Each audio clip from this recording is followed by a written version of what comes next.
రాజన్న సిరిసిల్ల జిల్లా వేములవాడ శ్రీ రాజరాజేశ్వర స్వామి ఆలయంలో శివదీక్షలు ప్రారంభమయ్యాయి.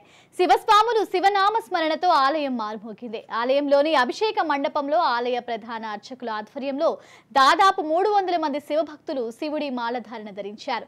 ప్రతి ఏటా శివరాత్రి ముందు శివుడి మాలధారణ వేసి శివరాత్రి నాడు లింగోద్భవ సమయంలో మాల విరమిస్తారు.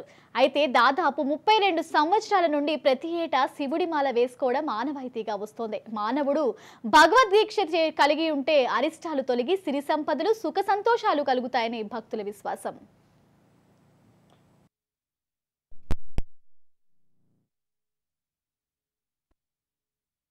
దక్షిణ కాశీగా పేరు పొందినటువంటి వేములవాడ శ్రీ రాజరాజేశ్వర స్వామివారి శివదీక్షలు నేటి నుండి ప్రారంభమైనవి. ఈ శివదీక్షలు మార్చి 8 మహాశివరాత్రి పర్వదినాన సాయంకాలం లింగోద్భవన కార్యక్రమం అనంతరం విరమణ కార్యక్రమం ఉంటుంది. అలాగే ఫిబ్రవరి 14 వసంత పంచమి రోజున అర్ధమండల శివదీక్షలు ప్రారంభమవుతాయి. అలాగే శివదీక్ష తీసుకున్న స్వాములకు ఆలయ అధికారులు ఉదయం 4 గంటల నుండి 5 గంటల వరకు ప్రత్యేక స్వాములు కేవలం స్వాముల కోసమే ప్రత్యేక దర్శనం ఏర్పాటు చేయడం జరిగినది.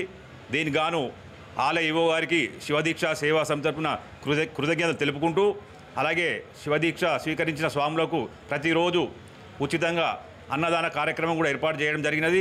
శివదీక్షలు స్వీకరించిన స్వాములు ఉదయం 3 గంటల వరకే లేచి పూజా కార్యక్రమం చేసుకున్న అనంతరం ఆలయ దర్శనానికి రావాలని గురుస్వాముల తరపున విన్నపిస్తున్నాం. సాయంత్రం 5 గంటల నుండి 6 గంటల వరకు కేవలం శివస్వాములకే స్పర్శ దర్శన అవకాశాన్ని ఆలయ అధికారులు కల్పిస్తున్నారు.